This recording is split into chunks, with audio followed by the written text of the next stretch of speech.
Good day everyone, here is Milan from IP Fabric. Today I would like to present some of the new features available in 3.6, the version that was just released about a week ago. This is our company website and the blog post covering the majority of the new features.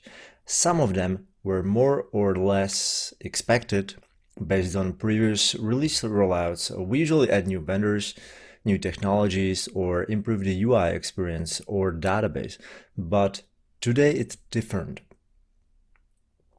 Of course, there's a new stuff like multicast for Cisco ACI, Extreme VIA support, UDLD support, and other features. But there are two main features that will stand out. In this short video, I'm excited to demonstrate the Device Explorer and the new site separation capabilities. So let's have a look at first on the Device Explorer. So here we are in the IP Fabric version 3.6 and we are in the device inventory. Now, the Device Explorer is a very self-explanatory feature, but where is it in 3.6? I mean, there is no menu item at all. The answer is that it's everywhere. Anywhere we can find a host name, we can find the Explorer. So let's say we are looking for W56 and we want to see the details of the device. So we just click, oh, and here it is. This is the new Device Explorer. So I just clicked on the L1 FW56 and I can browse through everything. I can see the interfaces, manage IPs, routes, ARP, search for the interfaces. I can do pretty much whatever I want at any other table. I mean, do you see the capabilities right now? Do you see that? The thing is that all the menu items are flexible.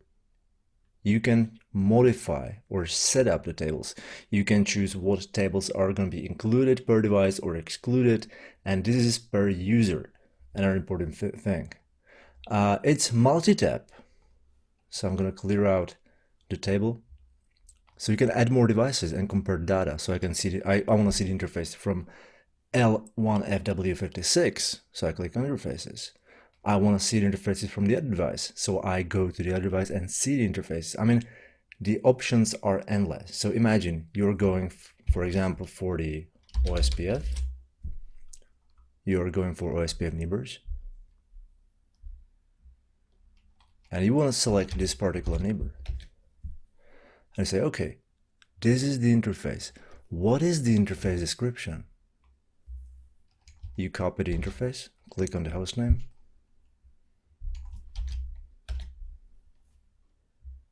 and the description is empty. Okay, at least we can find out in one consistent table. We don't have to jump from one table to another or from one menu item to another. We can just find any information much faster. Okay, and now the second, most important feature of 3.6 is a new site separation mechanism. So let's have a look how it works. If we go to the settings right now, there's a new menu item, which is a standalone site separation. First, what is the site separation? For those who don't know, it's a mechanism on IP Fabric to group devices based on their host name, protocol links in diagrams. The new site separation options in 3.6 finally brings the freedom for regex-based separation. Let's have a look why and what does it mean for us right now. So as you can see, we have more than one rule in the site separation mechanisms, and we can add one more, or three, or even five. It doesn't matter. So the regex-based site separation can work in many ways. So let's say we want to find a string that matches ABC or ASD, and we want a site to be called, or the devices that will be included in this site or can have this match in their host name. We want to name them ABC. So we can take pretty much any host name and move it to any site we want. Or another example, we want to match ASD in the host name and we want to create a site based on this match. So what we can do? We'll put in brackets, which means we cannot modify the site name right now. and it will be created based on our match. We can create more than one rule again, so we can chain the rule. Of course, the top rule has the top priority, and as it goes down, and if it doesn't match even the last regex-based rule, you can still add the last rule, which will be routing and switching, for example.